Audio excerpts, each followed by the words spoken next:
So this past week in student ministry, we looked at John chapter 2, and really two stories from that chapter. The first story that I taught on was really the second story about Jesus clearing the temple at Passover. And we looked at three reasons why Jesus was so angry in that moment, that the passion for his Father's house consumed him.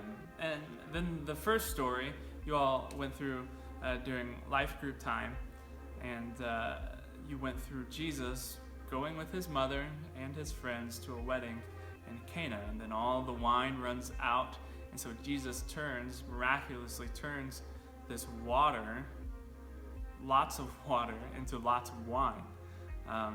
Two, to me, really unusual stories, because one story we have Jesus, a Middle Eastern man, flipping over tables in the temple.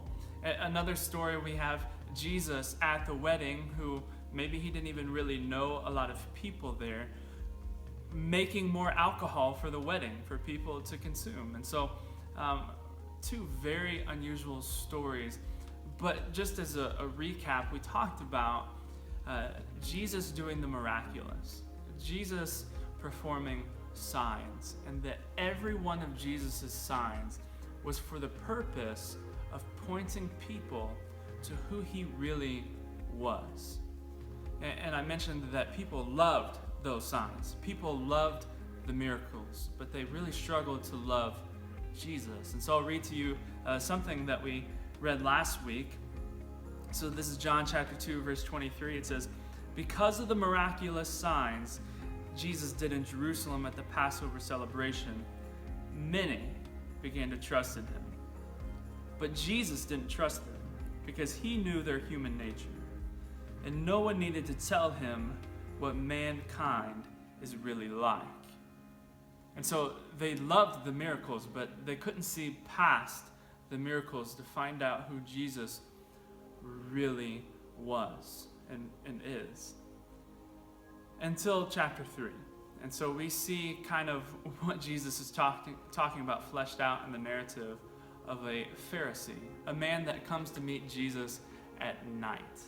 So remember, a crowded festival of Passover, people in the streets coming and going from the temple, and a Pharisee who's seen some of the things that Jesus has been doing, is really intrigued by him, and he wants to meet him.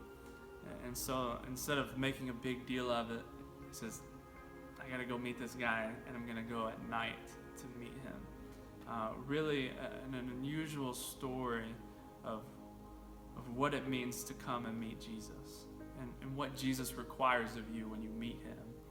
And so we'll see him in chapter 3, meeting Jesus, and then we'll see him again in many other places in the Gospel of John, specifically helping another person bury Jesus before Jesus comes back from the grave. And so I encourage you to read through John chapter 3 if you have a few moments, just as a preparation of what we'll talk about.